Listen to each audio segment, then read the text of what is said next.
স্বপ্নের কেদারনাথ, ভালোবাসার কেদারনাথ, জ্যোতির্লিঙ্গ কেদারনাথ। প্রত্যেক হিন্দু ধর্মের মানুষের জীবনে স্বপ্ন থাকে একবার হলেও কেদারনাথ মন্দিরের দর্শন। তবে আর 5টি ধামের থেকে কিছুটা আলাদা হলো এই জ্যোতির্লিঙ্গ কেদারনাথ ধাম। এখানে যাওয়ার জন্য আগে থেকে দরকার হয় মানসিক শক্তি এবং কিছু পরিকল্পনার। উত্তরাখণ্ড রাজ্যের প্রায় 12,000 ফুট উচ্চতায় অবস্থিত এই কেদারনাথ মন্দির, তাই অনেক মানসিক এবং প্রাকৃতিক প্রতিবন্ধকতা পেরিয়ে পৌঁছানো যায় বাবার দরবারে।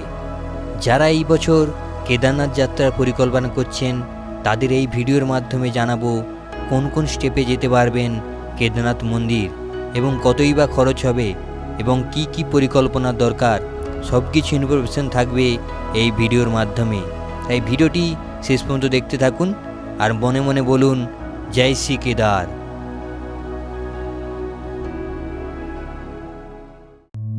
কেদারনাথ যাত্রার জন্য মনস্থির করার পর সর্বপ্রথম যে কাজটি করার দরকার সেটি হলো ট্রেনের টিকিট কেটে নেওয়া। কেদারনাথ যাওয়ার জন্য আমাদের পৌঁছতে হয় প্রথমে হরিদ্বার স্টেশনে।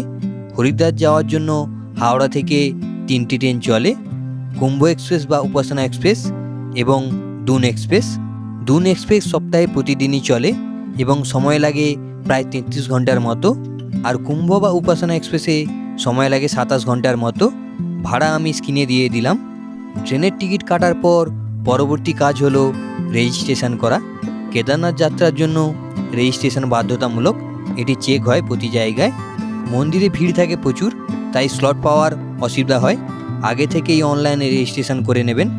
রেজিস্ট্রেশন সম্পর্কিত একটা ভিডিও আমার আগে থেকেই আছে, ডেসক্রিপশানে লিঙ্ক দেওয়া রইল। ট্রেনের টিকিট কাটা হয়ে গেছে এবং রেজিস্ট্রেশনও কমপ্লিট। এর পরের কাজ হলো ব্যাগ প্যাক করা। কেদারনাথ যাত্রার জন্য কিছু প্রয়োজনীয় জিনিস দরকার হয়, সেগুলি নিতে অবশ্যই ভুলবেন না। এখানে আমি একটি লিস্ট দিয়ে দিলাম। এরপর চলে এলো যাত্রার দিন। যাত্রার দিন আমরা হাওড়া থেকে শুরু করে পরের দিন পৌঁছাবো হরিদ্বার স্টেশনে। আপনাদের ট্রেন অনুযায়ী আপনারা আগে থেকেই চলে আসবেন হাওড়া স্টেশনে এবং চেষ্টা করবেন ট্রেনে কিছুটা রেস্ট নিয়ে নেওয়ার জন্য, কারণ পরবর্তী ক্ষেত্রে ধকল রয়েছে অনেক। হরিদ্বার স্টেশনে পৌঁছে গেলেন। আপনারা যদি কুম্ভ কিংবা উপাসনা এক্সপ্রেসে আসেন তবে বিকেলই পৌঁছে যাবেন হরিদ্বারে। সেক্ষেত্রে গঙ্গা আরতি দেখার অপশন থাকবে। হরিদ্বার স্টেশনে নেমেই আগে একটা ট্রাভেল এজেন্সি থেকে বাসের টিকিটটা বুক করে নিন, কারণ বাসে ভিড় হয়ে যায়, অনেক সময় দাঁড়িয়ে যেতে হয়, তাই আগে থেকেই টিকিটটা বুক করে রাখুন। টিকিট পড়বে ওই 800 টাকার মতো। বাসের টিকিট বুক করে একটা হোটেল নিয়ে নিন। হোটেলে ব্যাগপত্র রেখে ফ্রেশ হয়ে বেরিয়ে পড়ুন গঙ্গা আরতি দেখার জন্য। যদি দুন এক্সপ্রেসে আসেন সেক্ষেত্রে হোটেল রুমের দরকার পড়বেন না, ভোরবেলায় নামাবে এবং ডাইরেক্ট বাসে চেপে সোনপ্রয়াগের উদ্দেশ্যে রওনা দিতে পারেন। আর বিকেলে পৌঁছে গেলে হরিদ্বার স্টেশন থেকে মাত্র 10 মিনিট দূরের হরকি পৌরি ঘাটের বিখ্যাত সেই গঙ্গা আরতি দেখতে ভুলবেন না। ভক্তদের ঢল নেমে যায় এই আরতি দেখার জন্য।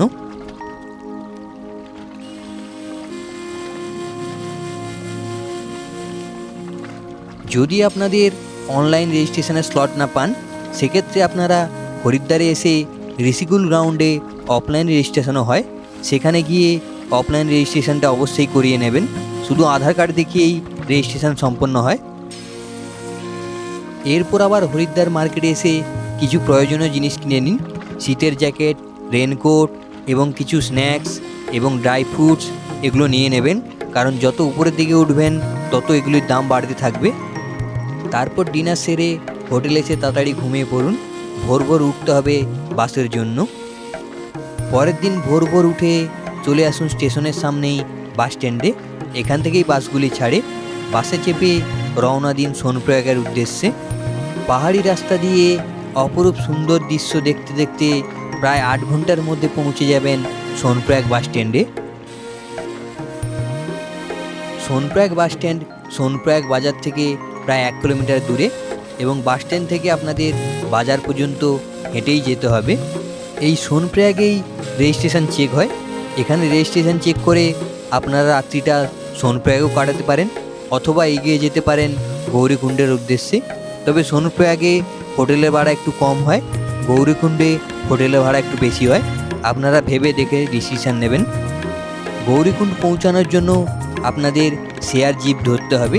এটি সোনপ্রয়াগ বীজ পেরিয়েই দাঁড়িয়ে থাকে, ওখান থেকেই আপনারা শেয়ার জিপ পাবেন। আর যদি ডিসিশান নেন পরের দিন সোনপ্রয়াগ থেকে গৌরীকুণ্ড যাবেন, সেক্ষেত্রে ভোর ভোর চলে আসতে হবে আপনাদের এই ব্রিজের কাছে। শেয়ার জিপে 10 জন করে যাত্রী নেন এবং ভাড়া নেন মাথা পিছু 50 টাকা করে। সময় লাগে আধা ঘন্টার মতো।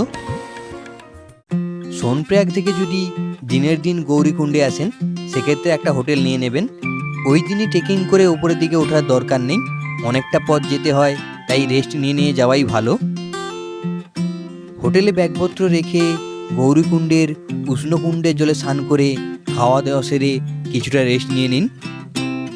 সন্ধ্যের দিকে হোটেল থেকে বেরিয়ে চলে আসুন গৌরী মাতার মন্দিরে।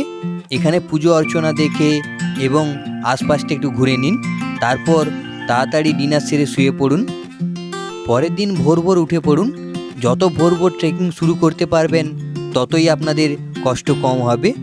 আর একটি ছোট ব্যাগে করে কেবল প্রয়োজনীয় জিনিসপত্রই নিয়ে চলুন, বাকি জিনিসপত্র ক্লক রুমে রেখে দিন।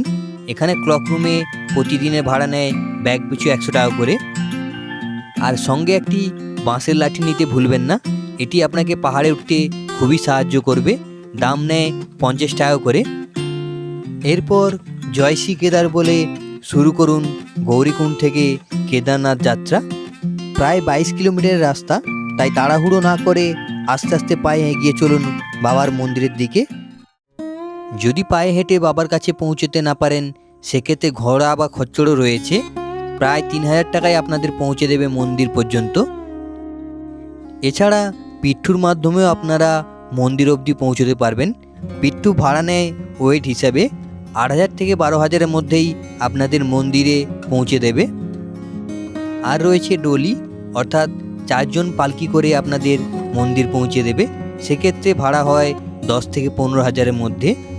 আর যদি বাজেট থাকে সেক্ষেত্রে আপনারা ফাটা কিংবা শিরসি থেকে হেলিকপ্টারে করেও মন্দিরে পৌঁছতে পারেন। তবে হেলিকপ্টারের টিকিট অনেক সময় পাওয়া যায় না, অনেক আগে থেকেই সরকারি ওয়েবসাইটে বুকিং করতে হয়। সুবিধা মতো যে কোনো একটি উপায় ধরে আপনারা চলে আসুন মন্দিরে।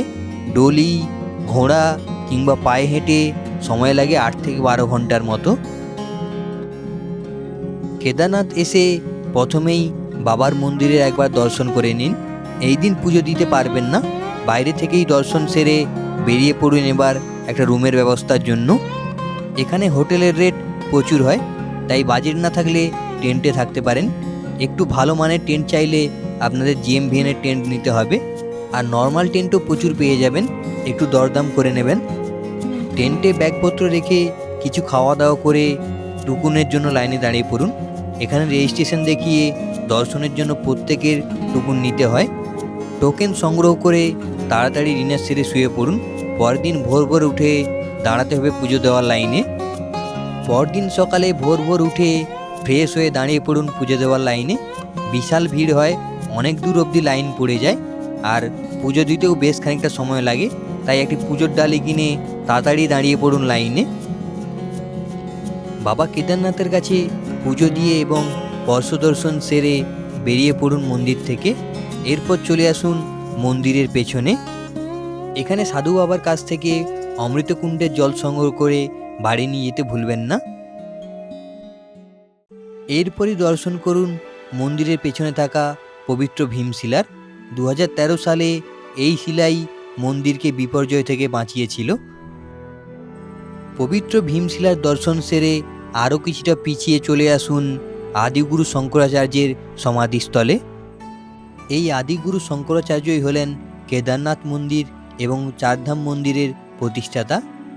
এরপর এই সমাধিস্থলের পাশেই ছোট ছোট পাথরের টুকরো দিয়ে নিজের মনস্কামনা জানিয়ে তৈরি করুন একটি শিব ঠাকুর।